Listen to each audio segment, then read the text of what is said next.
dulu gitu loh.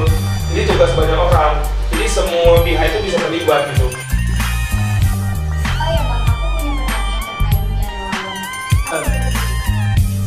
Nulis nggak? Ini kan udah kita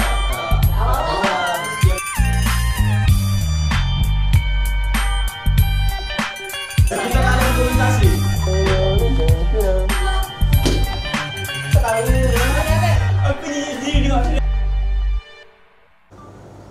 Assalamualaikum warahmatullahi wabarakatuh, sahabat podcast. Kembali lagi bersama aku Nursyati di Show Podcast. Kali ini aku nggak sendirian dan aku akan ditemani oleh narasumber kita, Abang Heru.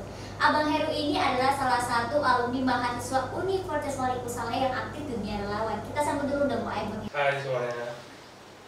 Kali ini kita akan berbicara seputaran dunia relawan. Nah, penasaran yang gimana ceritanya? Makanya tetap stay tune terus di Show Podcast.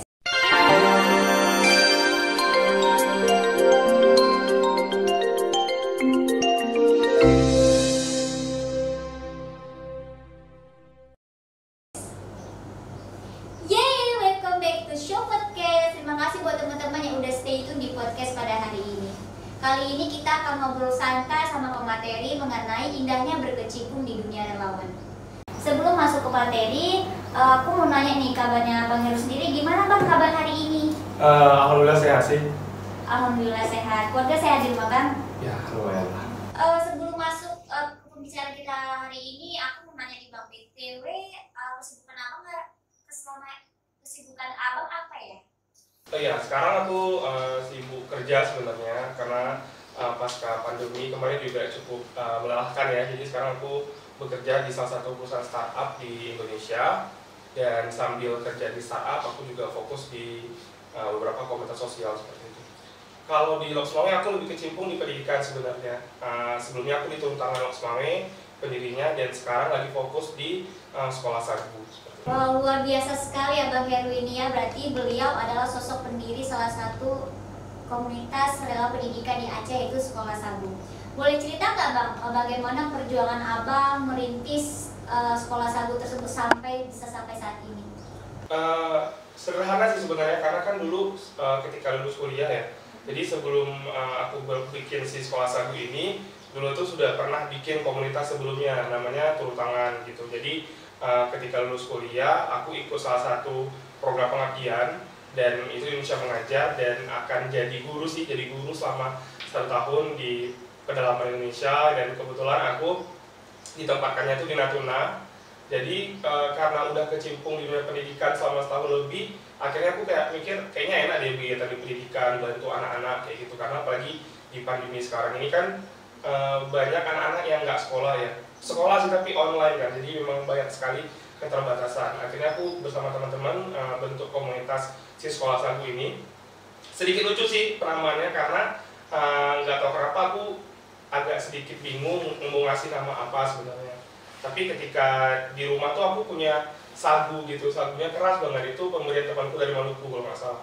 Waktu kita ada kegiatan camp di Bandung, jadi dia tuh ngasih itu karena kan Bang ini bisa bertahan seumur hidup katanya kalau nggak diapa-apain. Akhirnya aku pikir kalau nggak Sekolah Sagu ya, rupanya kan kegiatannya tuh Sabtu Minggu, makanya dinamakannya Sekolah Sagu kayak gitu.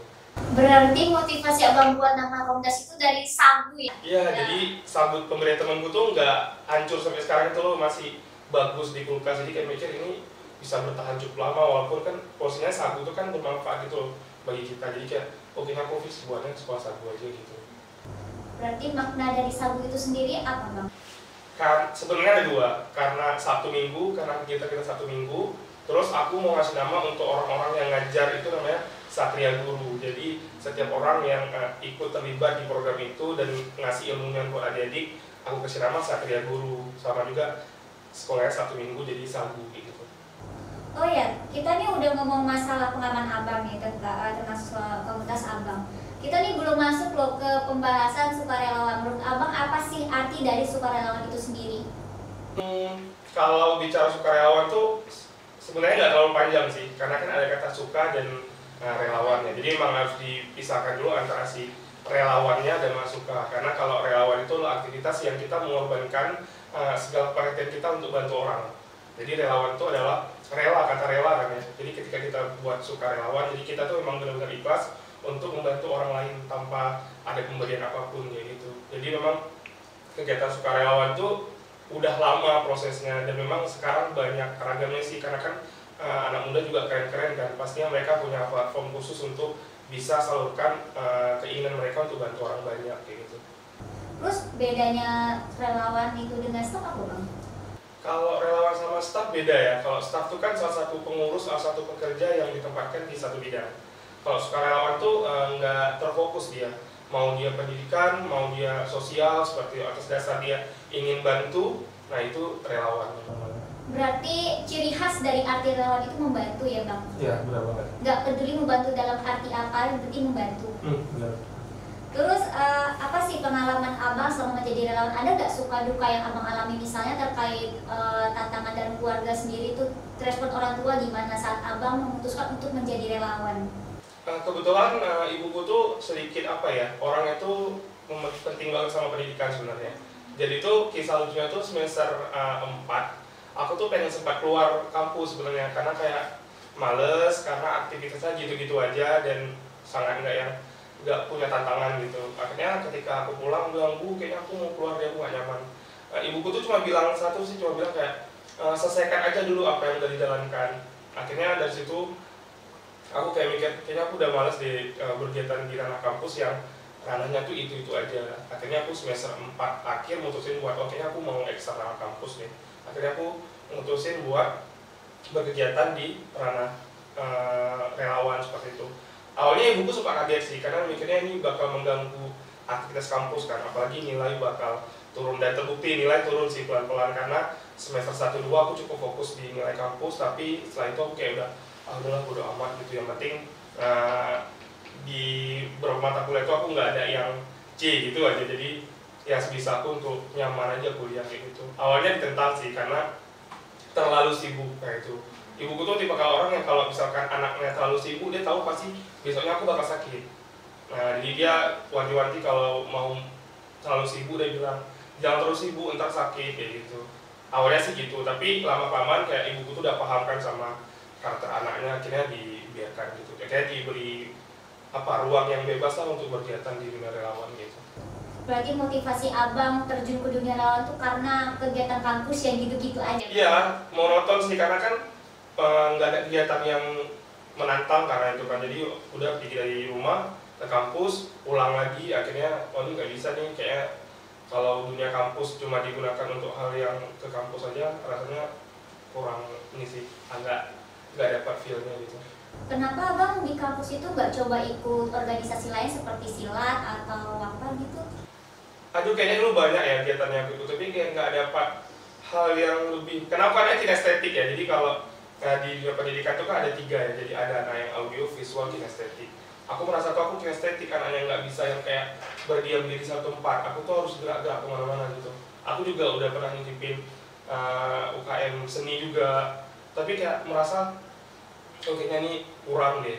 Jadi aku kegiatannya di luar aja. Jiwa ekstrovertnya itu menggebu-gebu gitu ya Bang ya? Bisa dikatakan gitu. Terus Abang sendiri ada nggak sih keindahan tersembunyi di balik berkecimpung di dunia relawan ini? Banyak banget. Jadi yang bikin aku tuh suka berkegiatan di relawan tuh sederhana sebenarnya. Kalau misalkan kita datang ke salah satu lokasi bencana, misalkan ya, kita bawa bantuan dari hasil yang kita galang sendiri bersama teman-teman. Ketika kita bawa ke suatu daerah, kita tuh kayak melihat pandangan mereka tuh kayak butuh itu, kayak mereka kayak ya Allah ada yang membantu mereka gitu loh. Jadi kita kayak merasa berarti nggak sia-sia nih pengorbanan kita, dan rasa semangat kita nih untuk bawa salah satu bantuan tuh ke situ. Jadi mereka kayak berterima kasih. Ada yang ibu-ibu yang nangis malahan karena dia merasa kayak dibantu gitu dari proses dia bertahan hidup gitu. Karena pernah satu ketika kita bawa bantuan itu ke daerah bencana longsor gitu, dan 2 hari lagi itu mau lebaran, dan gue bayang rumah mereka tuh udah disapu bersih sama banjir, jadi mereka nggak ada penyebab apa-apa. Jadi kita datang buat bantu, dan kita bilang bosannya kita minta maaf dulu nih kalau kita nggak bisa membawa hal yang lebih besar seperti harapan ibu itu, tapi kita cuma bisa bawa yang sebisanya kita aja gitu. Jadi hal kecil yang kita buat untuk mereka tuh sudah berarti besar buat mereka gitu ya Bang? Terus itu kalau boleh tahu daerah mana ya Bang? Banyak sih daerahnya, tapi kemarin kita kalau lebih yang ada kenangannya itu di Bandar Meriah, karena di sana pernah terjadi banjir dan longsor sih. Abis itu kita di Pidijaya yang gempa 2016 kita juga datang, kita kasih trauma healing sih ke anak-anak di sana gitu. Terus bagaimana reaksi orang di sana? Ada nggak respon masyarakat atau masyarakat yang awam gitu mengenai tim-tim relawan yang terjun gitu? Awalnya ada beberapa yang kaget, yang lucu tuh di Pidijaya kalau nggak salah 2016, karena kan itu daerah yang sangat nggak pernah kita terpikirkan bakal ada bencana sih sebenarnya, apalagi ini gempa kan seperti itu. Banyak masyarakat yang masuk, habis itu banyak relawan yang masuk ke desa-desa, itu juga menjadi wanti-wanti karena kan kalau acara seperti, kalau ada bukan acara sih, kegiatan seperti itu kan pasti banyak relawan yang masuk ya, jadi kadang-kadang tuh masyarakat nggak bisa memfilter ini dari mana gitu. Kebetulan pas kita datang, kita udah pakai atribut lengkap, kita udah briefing kalau ke sana tutur bahasa dijaga dan jelaskan aja kalau mereka nanya kita dari mana dan tujuannya mau ngapain gitu. Karena waktu kita di Pidijaya itu kita khusus trauma healing, jadi kita ketika datang kita nggak turunin bantuan dulu, kita ajak adiknya main-main, kita ajak adiknya cerita dan baru kita turunkan bantuan gitu. Boleh nggak Bang? Nur penasaran nih, gimana sih cara Abang ngajak anak-anak itu bermain? Banyak sih, banyak caranya. Jadi misalkan kita lihat dulu nih usia anaknya dulu. Karena sebenarnya kan kalau anak usia yang masih kecil itu dia nggak paham soal bencana. Dia kayak mikirnya ini apa. Tapi kalau misalkan anak yang SD, yang mungkin dari kelas 3, 4, 5, 6, mungkin dia udah tahu nih gimana bencana itu dan dia mau ngapain aja. Paling kalau dari sisi bencana, kita bisa bikin trauma healing yang berkaitan dengan safety. Jadi kalau misalkan ke depannya ada goncangan atau ada air, mereka harus ngapain dan kemana. Jadi sebenarnya menurut kebencanaan ya, mitigasi bencana, yang paling bisa nyelamatin mereka itu saat bencana ya diri sendiri. Itu kita sendiri yang bisa nyelamatin. Faktor keduanya itu orang lain. Kebayang nggak sih kalau lagi bencana kita kan nggak fokus ngurus orang ya.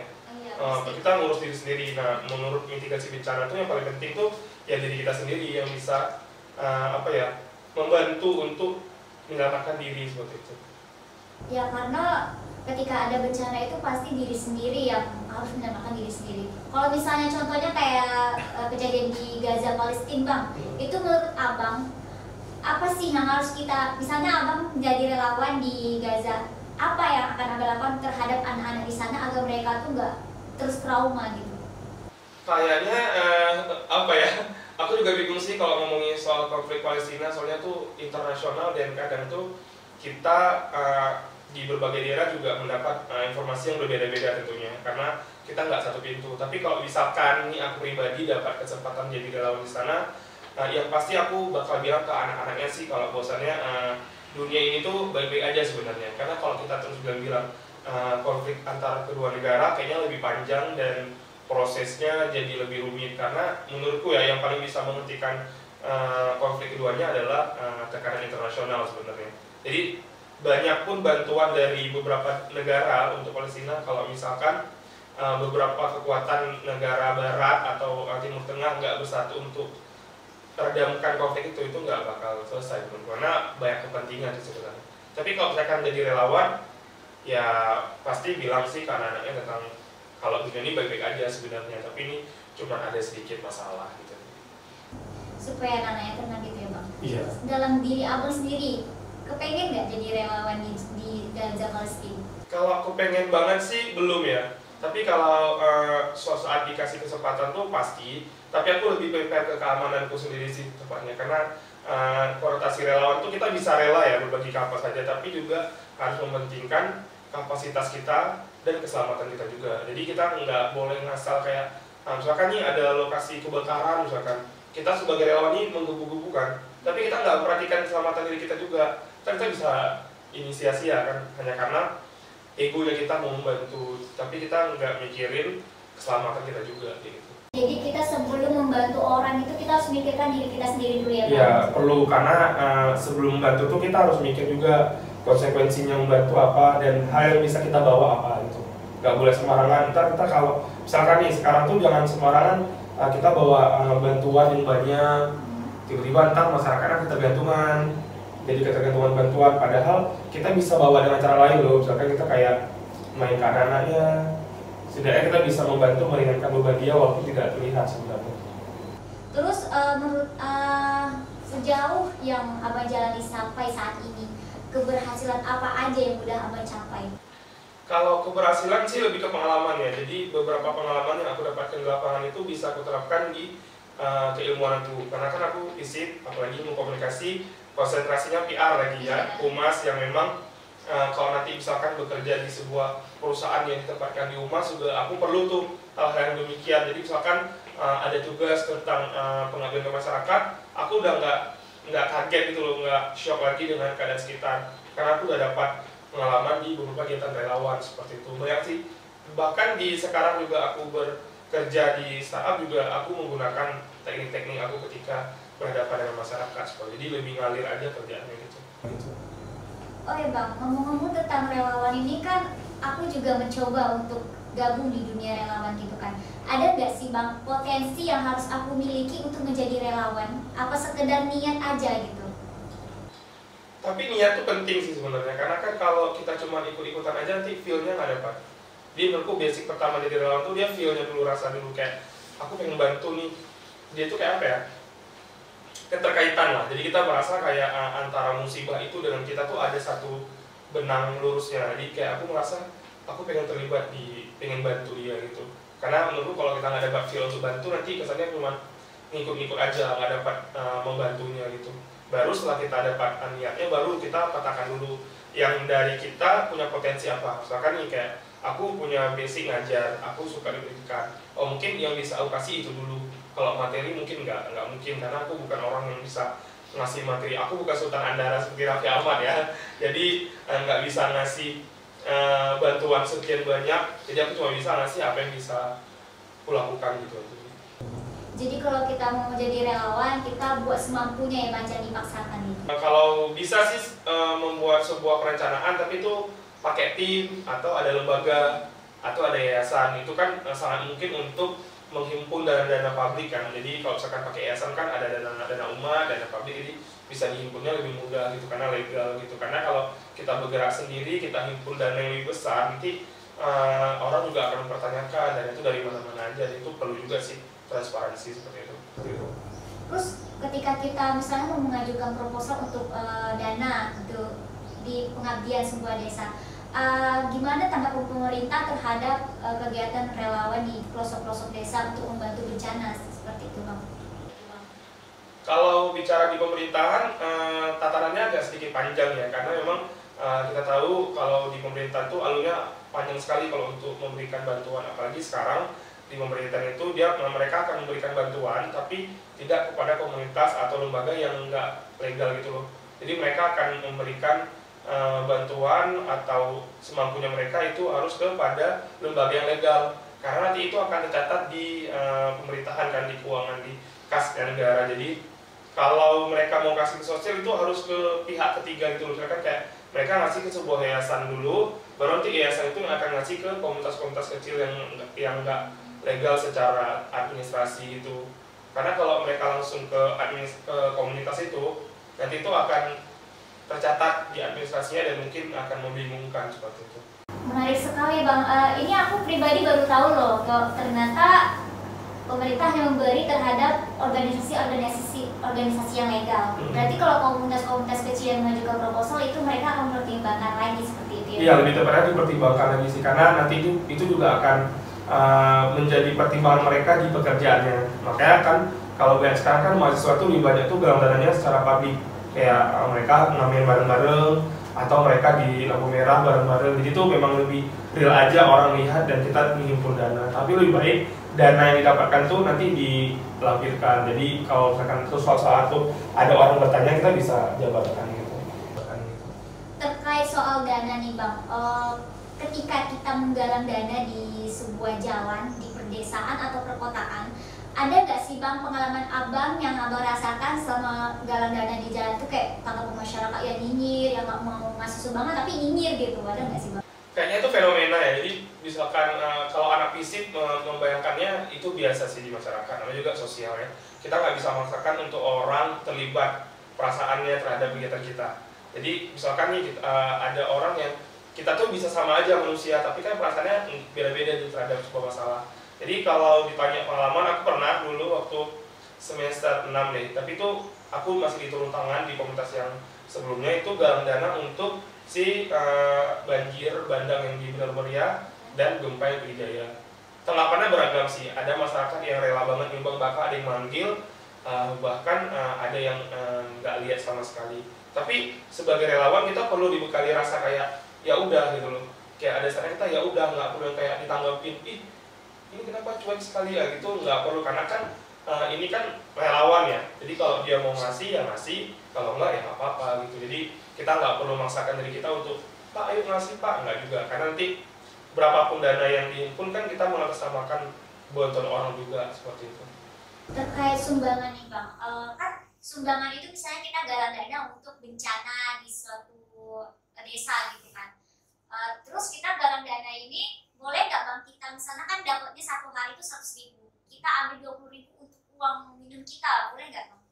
Sebenarnya itu ada aturannya sih sebenarnya, karena kan dari sepersekian persen untuk kebutuhan kepengurusan sih digunakan untuk proses penggalangan dana tadi. Misalkan kan dari sekarang kita udah kumpul berapa, nanti 2, berapa itu bisa digunakan untuk si orang yang mengantarkan misalkan. Karena kita juga nggak, kalau bicara komunitas juga kan secara keuangannya kan nggak terlalu besar ya.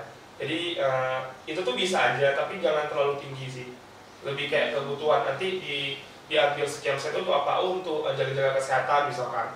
Oh, untuk menyewa mobil untuk mengantarkan, itu bisa. Tapi kalau digunakan untuk memfasilitasi semua kebutuhan relawan, itu rasanya kayak kurang ini sih, bukan kurang bagus, yang cukup kayak kurang greget aja, jadi kayak nggak enak gitu kalau kita menggunakan fasilitas itu untuk mengakomodir semua keinginan kita. Saya kan dari A sampai Z kita dibiayai semua dari itu tuh rasanya kayak kurang ini sih, walaupun bisa-bisa aja itu kesepakatan, tapi rasanya kayak kurang pas gitu. Ya efektif gitu ya Bang, karena tujuan relawan itu kan untuk membantu, bukan untuk memfasilitasi kebutuhan para relawan. Iya, benar sekali. Terus ada nggak sih Bang tips dari Abang untuk mahasiswa nih terutama ya, yang mager-mageran gitu Bang, pengen banget aktif tapi jiwanya jiwa rebahan gitu. Ada nggak sih Bang tipsnya? Karena sekarang lagi pandemi, kita mau pandemi sekarang ya, jadi sekarang itu banyak sekali juga kegiatan-kegiatan yang bisa dilakukan secara rebahan sih. Sebenarnya kalau kata relawan tuh bisa jadi bergerak, bisa jadi nggak bergerak juga. Kalau bergerak kan lebih nyata, lebih kayak kita ngeluarkan keringat ya untuk bantu orang.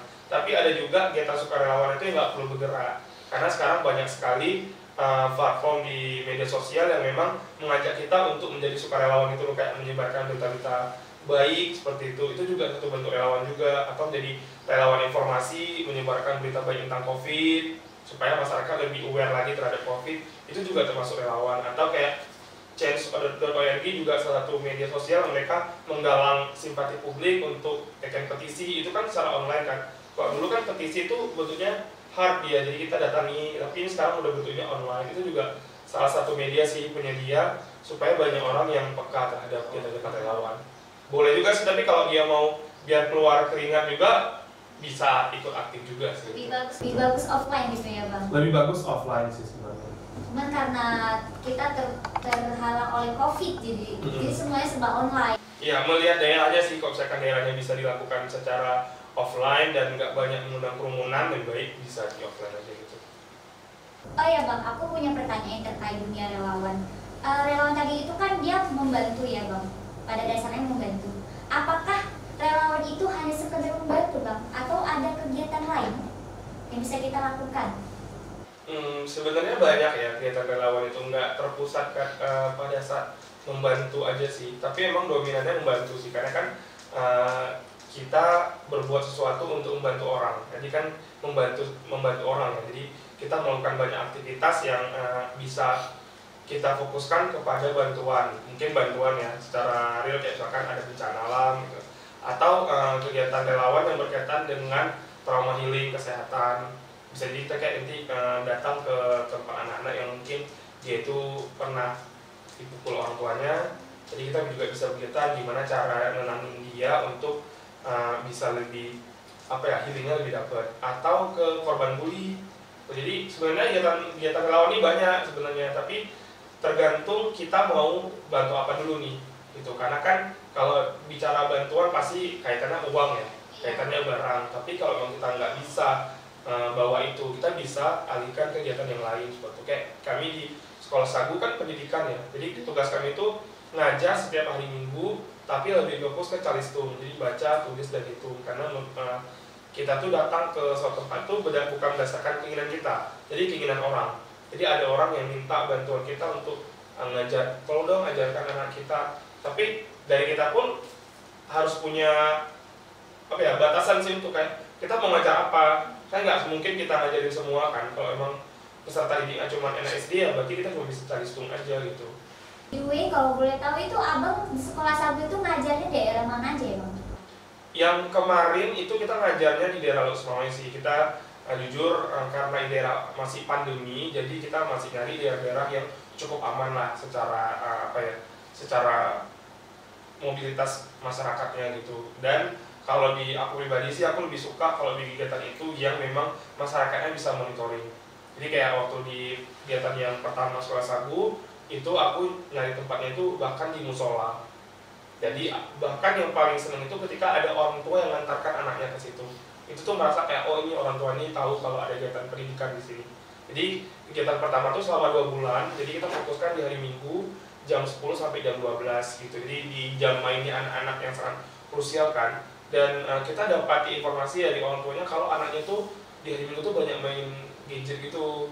Dan mereka kayak ngumpul di tempat tuh main games kan. Dan kalau di aku sih nggak masalah sebenarnya kalau anak-anak main game, tapi lebih ke tepatnya lebih ke pembagian waktu sih sebenarnya. Karena anak-anak itu tidak boleh ditempatkan pada hal yang dia terlalu lalai di satu posisi.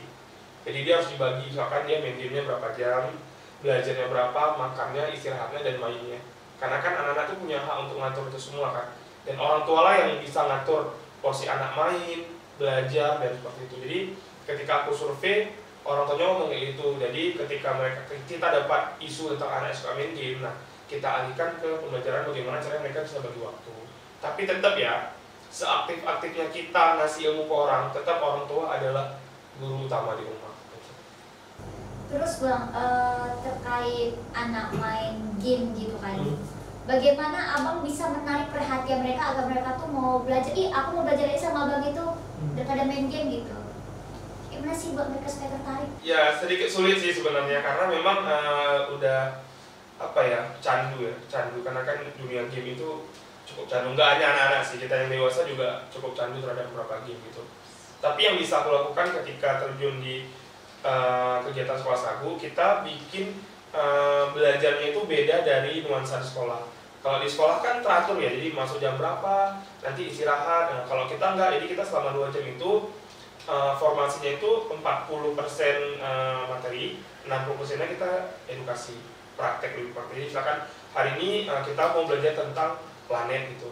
Itu tuh cuma sekilas aja materinya. Selebihnya kita praktek supaya dia tahu posisi-posisinya. Karena nggak hanya anak-anak sih, orang dewasa tuh juga butuh praktek. Karena kalau teori aja rasanya tuh hanya beberapa anak yang bisa paham teori. Selebihnya anak-anak yang harus dipraktekin. Karena kan ada 3 ya, anak-anak tuh ada yang audio, visual, dan kinestetik. Jadi ada anak-anak yang nggak perlu ditampilkan materi, dia cukup di suara kita aja, dia bisa pintar. Ada anak-anak yang nggak paham, cuma jelasin, dia perlu dibuktikan juga. Banyak ya di masyarakat, jadi kalau kita bilang A, dia nggak mau tahu. Jadi ketika kita kasih nama B, oh itu gitu. Ada anak-anak yang kinestetik yang harus diajari sesuatu tuh berdasarkan gerak-geriknya. Kalau nggak gerak tuh dia nggak senang atau sarafnya tuh nggak berkembang gitu. Ada seperti ini. Kita lihat juga faktor si anak itu. Kalau misalkan anaknya, oh ini anaknya kayak pinter nih, kita cukup arahkan dia ke hal yang bersifat teori. Kok misalnya nih bang, maaf cakap ya bang, ada anak disabilitas ingin belajar bersama komunitas abang, itu gimana cara abang ngajari mereka? Kan mereka keterbatasan gitu. Itu kendala ya sebenarnya, karena kita juga harus mikirin, ini juga bagus sih pertanyaannya. Jadi aku juga menyampaikan juga ya ke teman-teman yang di rumah yang mungkin punya adik atau punya keluarga atau punya tetangga yang memang berkebutuhan khusus atau disabilitas apapun itu ya. Jadi disabilitas itu banyak ya, Dan sekarang anak autis pun juga termasuk dari disabilitas karena dia itu ada bagian motoriknya yang terganggu. Walaupun secara fisik dia normal kayak kita, tapi ada satu hal yang buat dia terganggu lah secara sarafnya. Kalau di aku sih, kalau misalkan dia disabilitas yang mungkin dia bisa melihat ya, tapi dia mungkin tidak bisa menggunakan suaranya untuk berbicara, itu kita bisa masukkan, tapi kita juga bisa pakai bahasa isyarat. Jujur aku juga selama pandemi ini juga kemarin juga mulai tertarik sih belajar tentang bahasa isyarat kayak gitu. Kayak aku dan kemarin juga sempat ketemu dengan teman tuli Loksmawe. Jadi di Loksmawe itu ada teman tuli namanya. Jadi mereka tuh komunitas-komunitas teman-teman yang mungkin memiliki keterbatasan. Jadi mereka ada komunitasnya. Jadi kayak aku kemarin sempat gabung. Jujur agak speechless karena nggak paham kan bagaimana gerak-gerik. Jadi cuma kayak gini doang. Itu terima kasih. Jadi oh rupanya gitu. Jadi setiap daerah tuh punya gerakan masing-masing untuk bisa nyambung dengan komunikasinya gitu. Dan kemarin aku juga sempat mau ikut proses kelasnya sih di Sindu gitu, bahasa isyarat Indonesia gitu. Tapi belum selesai karena aku masih kayak banyak sekali kegiatan, jadi itu masih full list dulu untuk ikut itu. Kalau bicara masalah kalau ada adik-adik yang itu bisa sih, tapi agak sedikit kewalahan ya.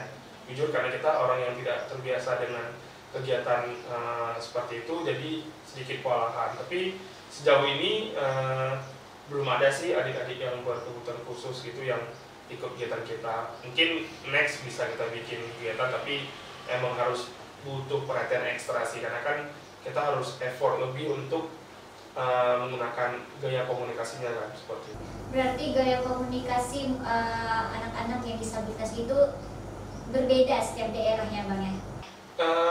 Kalau yang aku tahu dari teman tuli Loksmawe kemarin itu mereka punya perjanjian khusus gitu loh, untuk kayak mungkin setiap daerah itu punya kode-kode tertentu terhadap ini. Kalau dari di Sindu kan udah template-nya A sampai Z, tapi mungkin di daerah bisa dikembangkan lagi untuk menunjukkan satu tempat atau suatu fokus barang. Jadi memang kadang-kadang di beberapa tempat tuh beda-beda cara mereka komunikasi menggunakan gaya sih gitu, kalau gaya komunikasi anak difabel gitu. Terus kalau misalnya program komunitas Sagu Abang ini ada nggak sih Bang pendidikan religiusnya untuk anak-anak? Apakah hanya sekedar mengajar pendidikan umum saja? Kalau religius aku nggak bisa bilang itu enggak ya, karena sebenarnya itu kesatuan sebenarnya. Tapi kalau aku tuh lebih ke adab sebenarnya. Jadi di sekolah Sagu tuh ada kurikulum inti namanya, nanti kita mengajarkan magic word namanya. Jadi itu kata ajaib. Jadi kita tuh pengen mengembangkan 3 kata. Maaf, tolong, terima kasih. Nah, jadi kita menyadari bahwasannya di anak-anak kita itu sangat kurang sekali 3 kata ajaib ini. Ketika dia berbuat salah, dia harus minta maaf sama temannya. Ketika dia membutuhkan sesuatu, dia harus minta tolong. Nggak boleh kayak nunjuk gitu, nggak boleh. Itu selalu kayak sarkas ya atau gitu. Tapi itu kita ajarkan tolong sama terima kasih. Itu apresiasi paling sederhana sih menurutku, terima kasih. Jadi di masyarakat tuh sangat minim kata-kata ini. Bahkan aku mulai sadar penggunaan kata ini tuh di luar Aceh ya, atau di luar daerahku tuh udah mulai diajarkan ini di sekolah-sekolah swasta gitu. Dan ketika aku tugas di Natuna tahun 2019 pun aku terapkan ini di desa, itu cukup sulit. Bahkan selama setahun pun nggak tuntas 3 materi ini, karena emang anak-anak bisa lupa kan untuk ngucapin maaf ya Pak, atau ke temennya minta tolong dong, atau dia mau minjem sesuatu, dia setelah balikan terima kasih, kayak balikan benda itu dia bilang terima kasih ya udah bantu. Itu tuh mengajarkan anak-anak untuk perkembangan adabnya sih lebih tepatnya. Karena aku kalau religius tuh kan tergantung tema ya, misalkan diajarkan ini, tapi kalau adab kayaknya aku lebih aware terhadap itu sih. Ya karena seperti yang kita tahu zaman sekarang ini anak-anak sekarang tuh udah terpengaruh sekali dengan gadget.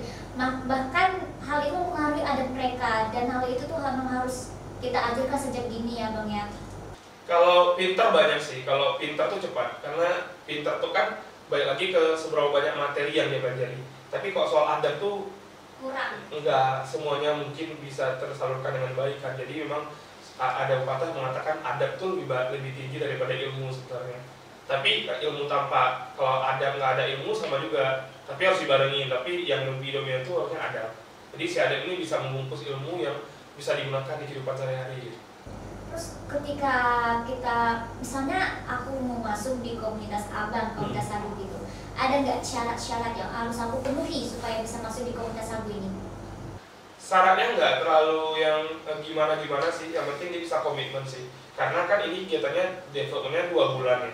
Kalau kita di sekolah sagu tuh nggak pernah yang event gitu loh, jadi kita melihat bahwasannya kegiatan event itu bagus, tapi kadang kurang impactnya ke si penerima manfaat. Jadi kita bikinnya developmentnya itu 2 bulan, sebulan atau 2 bulan gitu. Jadi kalau selama 2 bulan kita bisa lihat perubahan anaknya, yang ketika datang anaknya itu bandel. Setelah kita ikutin program-program, tiba-tiba di beberapa minggu kemudian dia lebih terlihat, anaknya udah mulai kalem. Nah disitu tuh kita bisa nilai sejauh mana anaknya berubah dari minggu pertama sampai minggu terakhir program gitu. Kalau dibilang caranya sih paling komitmen yang pertama, yang kedua dia bisa punya ketertarikan di dunia pendidikan, karena ini kan ngajar ya. Jadi kalau dia punya ketertarikan di pendidikan pasti nanti bisa nyambung aja gitu. Itu sih kalau di kita itu sih paling komitmen sama dia tertarik aja di dunia pendidikan gitu. Karena nanti kan kita posisinya ngajar, jadi ya karena biasanya kan anak-anak mahasiswa ya. Kalau untuk ngajar baca kayak bisa banget sih. Kalau anak mahasiswa masih belum bisa baca, aku nggak bisa bayangkan sih. Ya nggak mungkin juga ya, makanya kita program itu calis tuh ngajar baca, tulis dan berhitung. Iya bang, aku tuh penasaran banget sama pengalaman abang, kayak misalnya di bencana-bencana gitu. Itu ada nggak sih rasa tersendiri? Aku seneng banget nih bisa pergi ke sana gitu. Yang seru itu pengalaman uniknya sih. Aku tuh waktu tahun lalu kalau nggak salah itu kan ada beberapa hari sebelum Lebaran Idul Fitri, itu tuh ada bencana kan ya di Aceh Tengah kalau nggak salah, perbatasan itu kayak banjir longsor gitu yang membuat putus akses gitu. Itu tuh waktu kita galang dana selama seminggu, kita kan nggak mutusin untuk galang dana secara di jalan ya, secara offline, karena kita melihat itu bulan puasa. Kita tuh galang dana secara online, dan cuma seminggu aja kita tuh bisa dapatkan dana yang cukup hanya dengan kita menyebarkan flyer atau poster ke teman-teman terdekat kita gitu untuk bisa menyumbangkan gitu. Dan kebetulan ketika berangkat, aku tuh lagi kayak nggak enak badan, itu lagi sakit gitu. Tapi nggak tahu itu sakit karena aku merasa kayak nggak pernah sakit berat aja gitu. Jadi cuma kayak ini meriang gitu. Tapi dalam keadaan aku puasa. Ketika berangkat aku udah kayak biasa aja, semangat gitu. Semangat berangkat dalam keadaan hujan juga di sana, dingin ya, ke tengah. Akhirnya ketika berangkat pulangnya itu aku sakit langsung kayak drop dari acara itu sampai H- ke H+3 Lebaran. Jadi itu aku kayak drop sama seminggu nggak keluar-keluar. Ternyata ketika Lebaran keempat aku udah kayak nggak sanggup lagi. Akhirnya aku dibawa ke rumah sakit dan ketahuannya aku situ gejala tipes karena kelelahan. Terus sih kayak unik aja, orang tua aku nggak nyadar kalau aku tuh sakit sebenarnya, tapi karena aku nggak prepare sakit sih, lebih kayak itu cuma lemas biasa kalau pulang tidur. Ini rupanya prosesnya udah ngantar bantuan, pulang ngantar aku sakit gitu. Teman-temanku nggak ada yang nyangka kalau aku sakit gitu. Itu kayak unik sih, aku kayak dalam keadaan puasa, menggigil juga, tapi aku tetap ikuti proses ngantar bantuannya sampai ke sana gitu. Luar biasa sekali Abang Heru ini ya, sampai nggak sadar kalau dirinya itu sakit gitu. Iya, kayak nggak tahu karena kan nggak pernah sakit. sakit sebelumnya kan. Jadi ketika itu, ini paling udahlah istirahat aja gitu, udah kelar ya. Jadi tiba-tiba harus dibawa ke rumah sakit karena udah nggak sanggup tahan lagi sih. Gitu. Terus gimana tanggapan orang tua Abang? Biasa aja karena udah tahu anaknya cukup kinestetik ya, cukup urakan, jadi udah biasa aja nih, jadi tahu aja dibawa ke rumah sakit gitu. Tapi dokternya tuh bilang ini tuh sebenarnya udah sakit dari lama, tapi aku nahan. Hingga akhirnya dokter tuh bilang biasa tuh anak laki-laki kalau masuk rumah sakit tuh gitu suka nahan sakit, kalau udah sakit banget baru masuk rumah sakit. Jadi kayak cuma 2 hari doang gitu. Berarti sampai sekarang bahkan ibu Abang itu tetap mendukung Abang di kegiatan relawan ya? Iya, sangat sih, udah kalau ada kegiatan tuh dia ngalir aja gitu. Bahkan kayak barang-barang bantuan tuh ada di rumah dia udah kayak biasa aja gitu. Berarti udah sangat-sangat mendukung gitu ya Bang? Aku kena haus, boleh minum? Ya boleh. Minum aja. Ngomong tentang relawan nih Bang, ada nggak sih Bang relawan yang terkait perpolitikan gitu? Kalau di dunia politik banyak sih ya, karena kan sekarang di beberapa kegiatan politik itu juga pakai kata relawan. Nah jadi itu juga juga sangat rancu juga di masyarakat karena dia menggunakan relawan. Kalau aku sih lebih setujunya dia lebih apa ya, pakai kata lain lah seharusnya ya kalau dalam politik, karena kan nanti bias sekali antara relawan politik dengan relawan kemanusiaan karena sama-sama ngambil kata relawan. Aku nggak tahu di beberapa kegiatan politik itu ada fee-nya atau enggak, itu nggak tahu ya, tapi kan biasanya setiap kegiatan yang mengakomodir masyarakat pasti itu punya plot-plot sendiri untuk anggarannya seperti itu. Kalau di aku sih dulu pernah sempat ya, itu kejadiannya agak unik banget ketika itu aku baru 2 bulan mendirikan sebuah komunitas turun tangan, dan kita kan fokusnya ke sosial ya. Jadi kita diundang nih di satu pertemuan dengan salah satu anggota DPR. Ya, jadi emang agak bias sih. Sebenarnya memang pertemuan-pertemuan kayak gitu tuh agak sedikit mengkhawatirkan, tapi memang kita nggak boleh sombong juga untuk nggak mengiyakan ya ajakan. Jadi kita tuh diundang di beberapa pertemuan anggota DPR karena dia itu di DPR RI fokusnya di kepemudaan. Nah, jadi dia menganggap kita ini adalah anak-anak muda yang bergerak lah. Jadi kita diundang lah, kan kayak udahlah ya ikut aja gitu. Jadi ketika ngikut pertemuan itu, ternyata yang diundang tuh bukan cuma kita, tapi banyak ada mahasiswa juga ada aktivis yang lain-lainnya. Jadi kita kayak, aku merasa kayak ini apa ya kegiatannya. Ternyata dari kegiatan itu mungkin ada yang paparazzi ya, ada yang menangkap dan membuat sebuah isu sih bahwasanya kegiatan turun tangan itu terkontaminasi dengan kegiatan politik beliau gitu. Itu kayak sedikit merasakan di aku karena nggak enak di teman-teman yang lain yang nggak suka. Mungkin kan di kita tuh banyak yang nggak suka politik ya, anak muda mungkin bisa jadi dia nggak terlalu peduli gitu.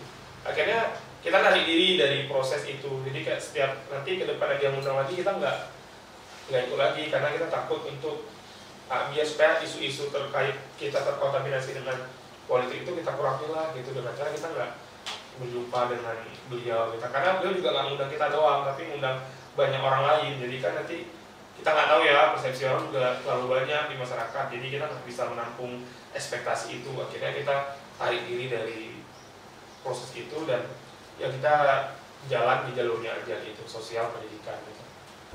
Iya Pak Bu, karena berbicara mengenai politik ini sangat sensitif, apalagi masyarakat itu sangat sensitif terhadap politik.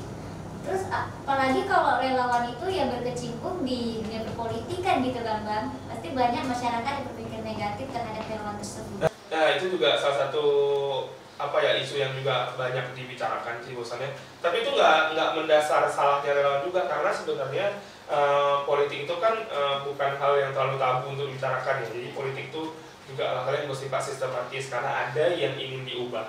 Jadi ketika kita bicara politik itu, anak muda juga nggak boleh terlalu apatis dengan politik karena kan kita belajar menata semuanya ya, menata sistem lah gitu. Jadi kalau misalkan nih dulunya itu dia relawan banget, dia aktif, tiba-tiba di 5 tahun mendatang dia ikut dunia perpolitikan, ya nggak salah sih menurutku karena ya bagi seorang dia sudah menampilkan image dia di masyarakat sebagai seorang relawan, orang yang kayak udah membantu banget lah. Kalaupun kedepannya dia ikut dunia perpolitikan, nggak salah juga sih lebih tepatnya. Cuma nanti beberapa orang yang sudah mengenalnya akan sedikit kebingungan mungkin dengan aktivitasnya.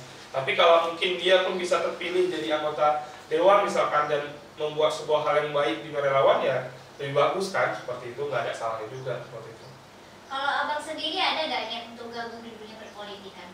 Kalau ditanya saat ini ada, tapi itu ibuku tuh kayak nggak restu gitu loh, jadi kayak agak sedikit sulit karena ibuku tuh pengennya anaknya ya berkegiatan di dunianya aja, misalkan kayak aku di pekerjaanku gitu, adikku dan abangku. Jadi kayak kita tuh memang di rumah itu sangat-sangat kental sih nuansa-nuansa demokrasinya gitu. Jadi kan kebetulan ayah ibuku tuh beda suku ya, jadi bukan orang yang menikah satu suku. Jadi dari kecil pun kita udah ditetapkan hal-hal yang berbau demokrasi di rumah. Misalkan nih ibuku memasak satu hal, aku tuh kurang suka tuh rasanya.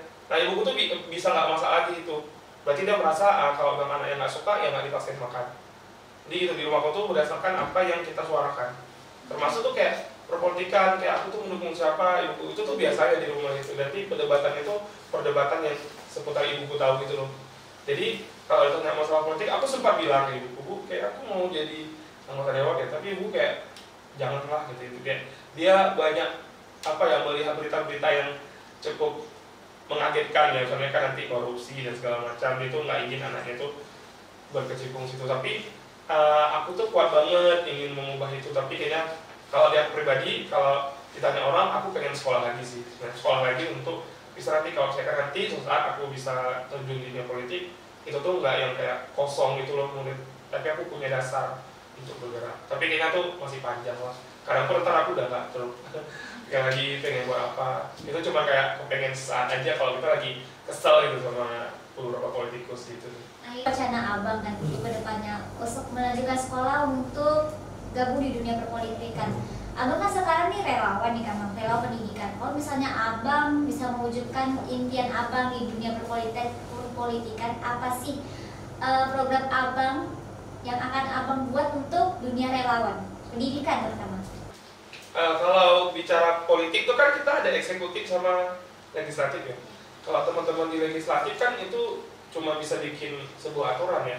Tapi kalau dia cuma tingkat kabupaten kota, itu kan mitranya eksekutif. Jadi biasanya kalau saya kan aku cuma jadi politikusnya atau anggota DPR di kabupaten kota gitu.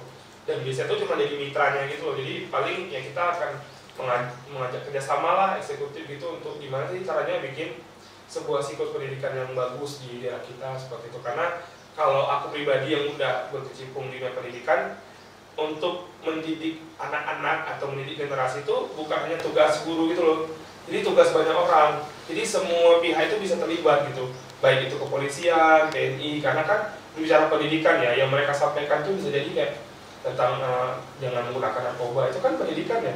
Jadi sebenarnya bisa nyambung ke banyak hal gitu. Kok paling sih kalau ditanya aku pengennya buat apa, aku pengen banget itu ada keterkaitan tuh antara stakeholder tertentu untuk buat suatu kesimpulan tentang pendidikan gitu loh. Jadi pendidikan itu milik semuanya, bukan hanya milik dinas pendidikan. Jadi semua dinas tuh punya keterlibatan untuk bikin sebuah instrumen pendidikan gitu. Misalkan kayak dinas syariat Islam, ya tau lah dia bisa bikin apa, pencegahan nanti dia bisa masuk kan ke sekolahan untuk bilang jangan berbuat ini, nanti kena kasus gini, itu lebih ke adab soalnya. Jadi lebih ke ngajak orang banyak sih untuk bikin instrumen pendidikan yang bagus tuh kayak apa gitu, sesuai kasanahnya daerah tersebut gitu. Berarti itu wacana program yang akan abang buat kalau abang terpilih di bagian perpolitikan ya? Pengen, tapi kalau nggak terpilih juga nggak apa-apa. Nanti bergeraknya di bidang yang bisa kita gerakin aja gitu.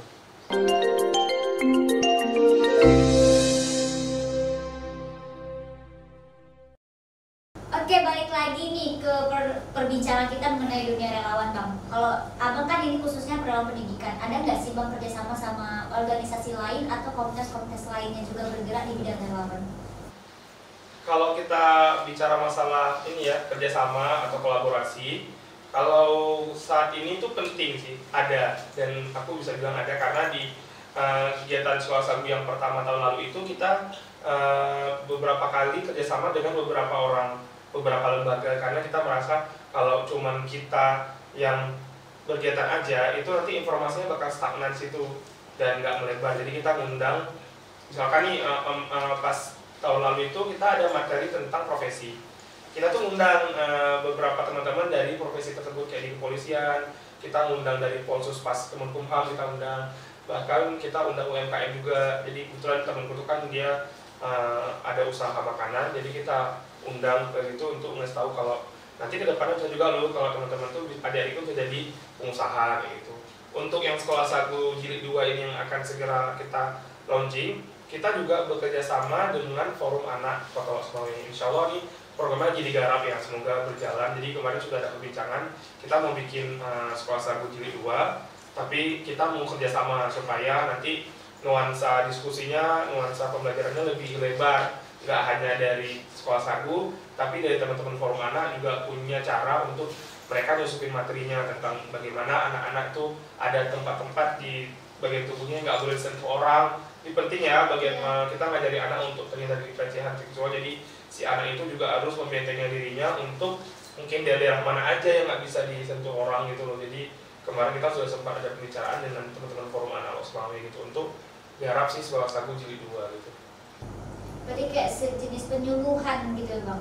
Jadi kan kalau teman-teman Forum Anak kan itu di bawah dinas sosial ya, pemberdayaan perempuan. Jadi mungkin mereka juga ada salah satu isu yang mereka mau angkat ke kebetulan kita ini kan bagian pendidikan, jadi nyambung kami nanti setelah mengajar, nanti mereka juga sampaikan beberapa teori atau praktek mengenai yang mereka pengen sampaikan dari forum anak gitu.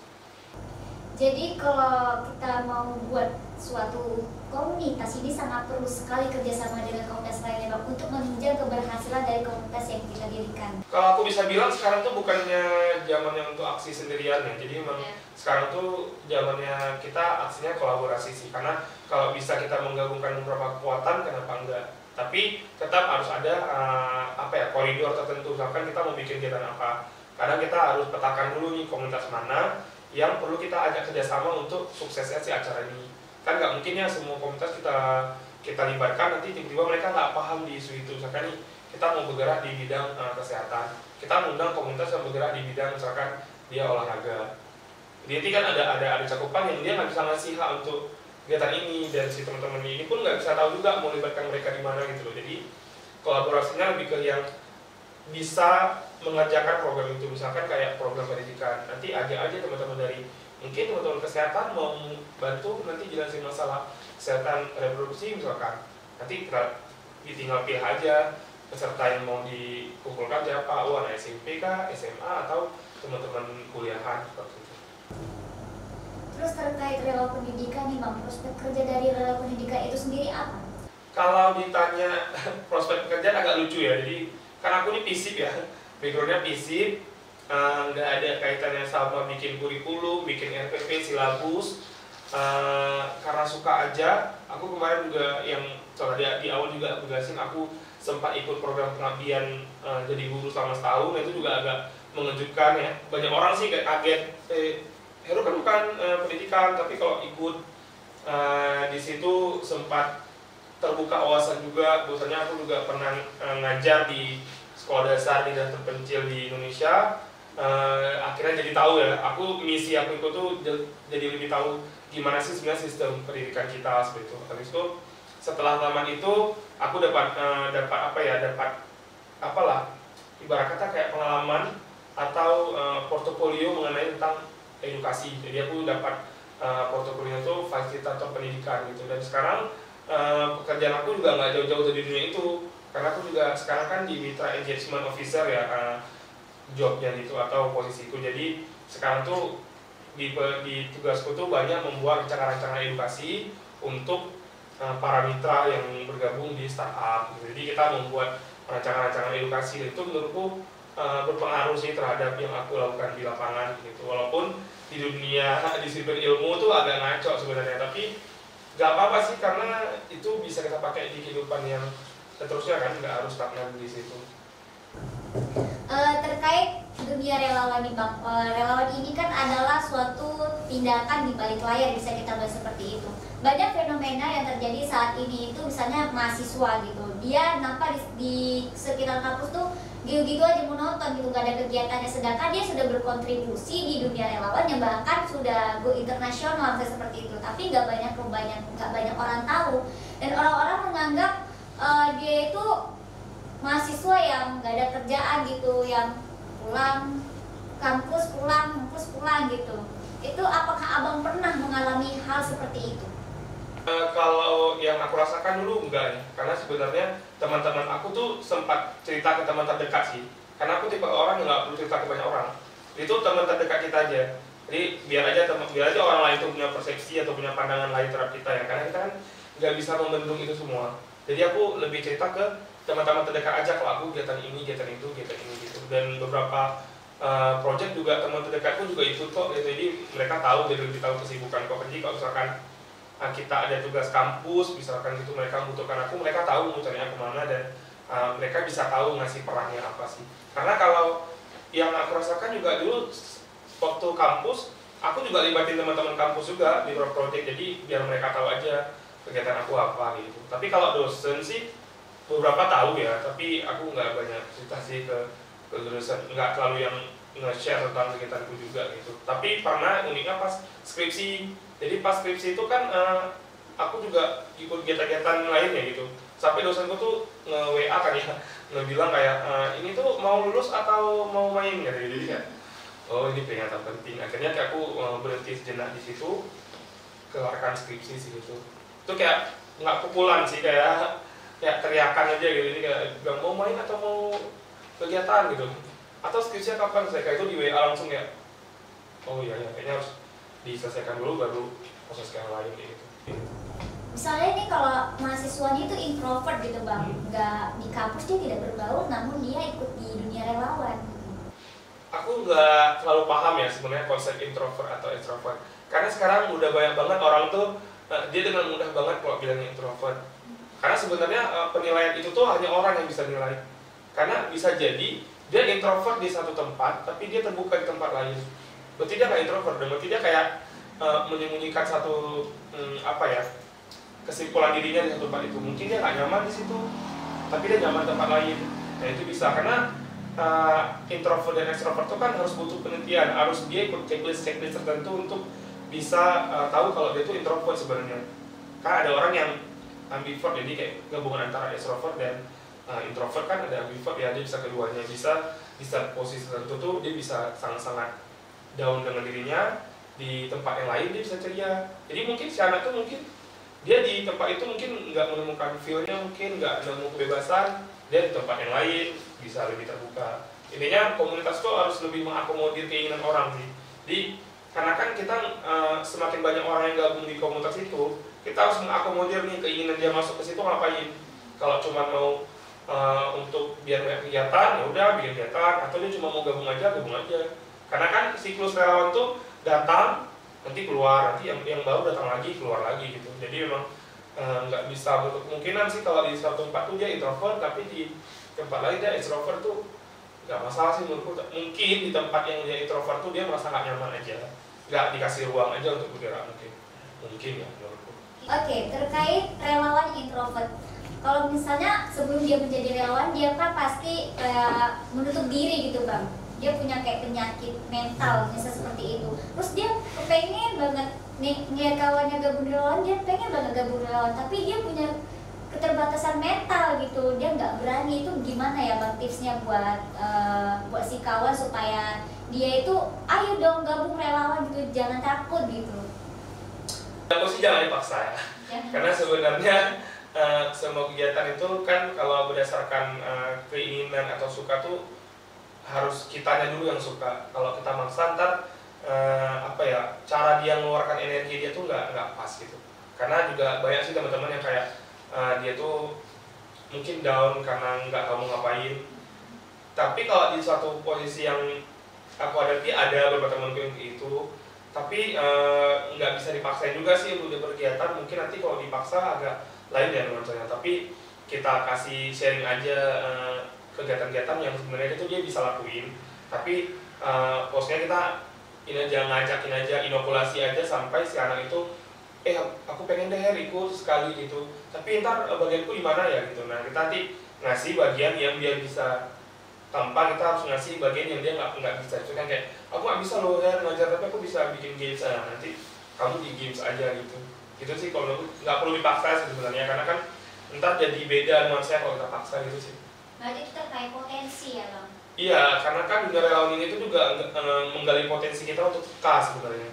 Karena kalau sesama manusia juga kadang-kadang ada yang gini, teknik pekanya tuh beda-beda. Ada yang perlu disentil dulu baru peka, ada yang nggak perlu disentil, dia lihat aja sesuatu kejadian aneh dia bisa langsung peka. Ada yang pekanya tuh disusun dulu, jadi terprogram. Kan teman juga mengonsepin sebuah kegiatan kan, nanti dia bisa aku bisa ini gini. Jadi itu tuh untuk menggali kepekaan orang tuh memang harus beda-beda sih, perlu kesabaran. Kalau misalnya sebagai contoh ini si Polan melihat status WhatsApp temennya di bidang relawan gitu kan, dia dalam hatinya keinginan, keren kali ya si Wa ini di relawan ini udah sampai mana-mana, kok aku jadi kepengen ya. Tapi dia sebenarnya pengen tapi nggak menyadari dia tuh punya potensi. Itu gimana bang? Ya gimana ya, agak berat ya ngomonginnya.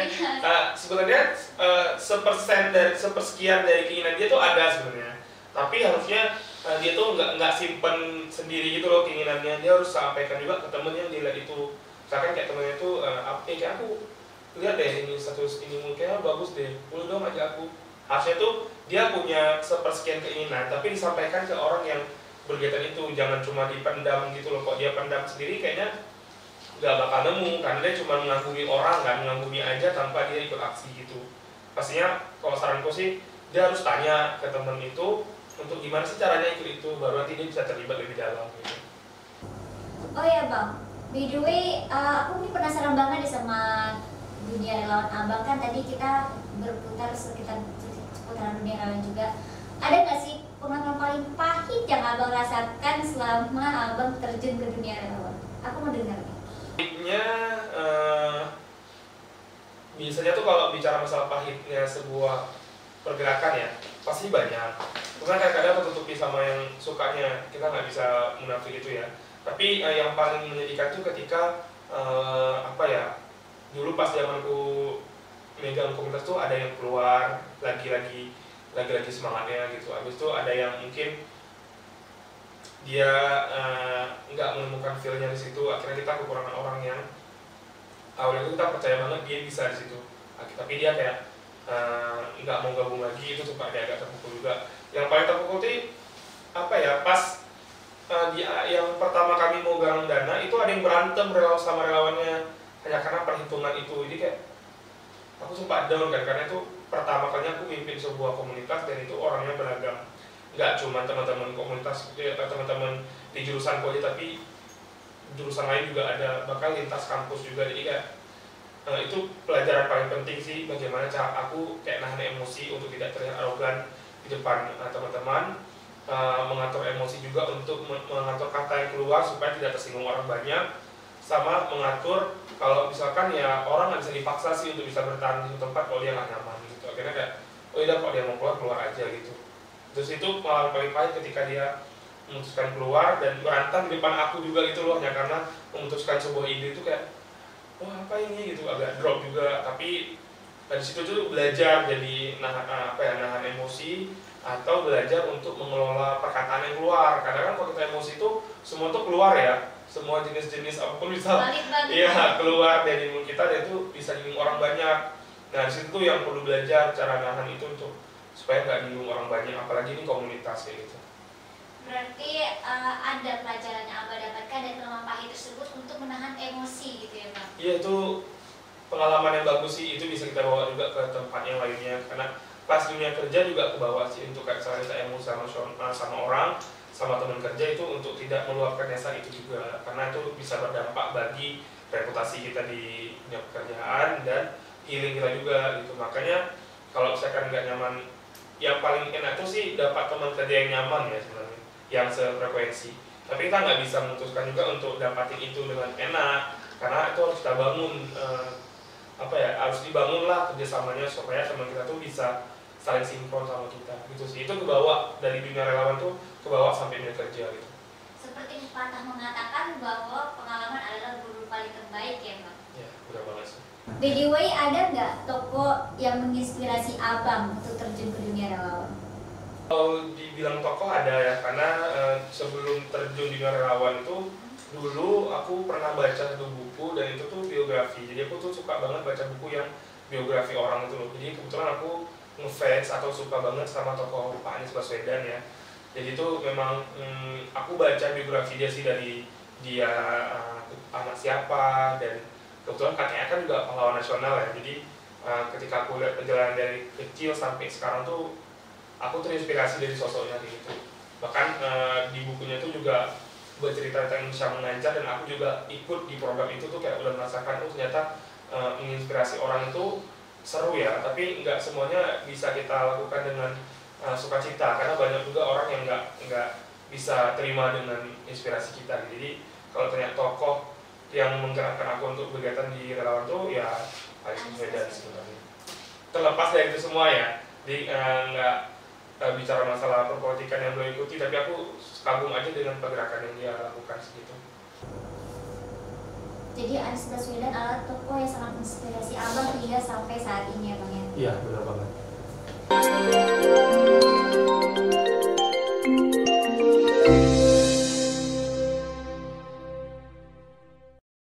Oke, jadi kesimpulan yang bisa aku ambil dari podcast pada hari ini bersama Abang Heru adalah relawan itu tidak dibayar bukan karena tak bernilai, tapi karena tak ternilai ya Bang. Oke, sebelum kita mengakhiri podcast pada hari ini, boleh dong Bang Abang kasih motivasi atau pesan untuk penonton atau pendengar podcast ini? Kalau motivasi dari aku ya buat teman-teman yang mendengarkan podcast ini atau nanti nonton langsung ya di siaran langsungnya nih, selagi kita masih bisa memberikan memberikan semangat lah, memberikan harapan-harapan kecil untuk orang lain, terlepas dari itu di luar kemampuan kita, laksanain aja nggak apa-apa. Dan yang paling penting itu kita harus menggunakan kekuatan kolaborasi kita untuk menggerakkan orang banyak supaya terbantu. Jadi bukan lagi yang kerja sendiri ya. Jadi sekarang tuh bukan lagi zaman yang bergerak sendiri, tapi bergerak kolaborasi. Karena kalau bisa melakukan itu bersama-sama, kenapa tidak? Jadi lebih bagus cakupannya kayak gitu. Dan buat teman-teman mahasiswa, aku rasa penting ya untuk berkegiatan di dunia relawan, apapun itu menurut kalian yang kalian sukai, entah itu dunia pendidikan, sosial, dan kebencanaan, apapun itu, karena di situ bisa melatih teman-teman mahasiswa untuk peka terhadap daerah sekitarnya atau sekelilingnya. Karena kalau kita udah peka, itu tuh bisa berdampak bagi cara kita melihat keadaan yang lebih besar, sehingga hanya fokus ke hal yang kita lihat lebih kecil. Itu sih buat teman-teman mahasiswa, saranku seperti itu. Dan itu tuh motivasinya balik lagi ke aku juga sih, khususnya untuk bisa bergerak ke depannya secara berkolaborasi, supaya peluangnya lebih besar untuk bisa mencakup banyak orang, gitu sih. Oke, terima kasih untuk Abang Heru karena telah memberi motivasi untuk menonton podcast, dan terima kasih Bang karena udah mau berpartisipasi menyukseskan acara podcast ini. Aku Nusriati bersama pemateri izin pamit. See you next time. Assalamualaikum warahmatullahi wabarakatuh. Dadah.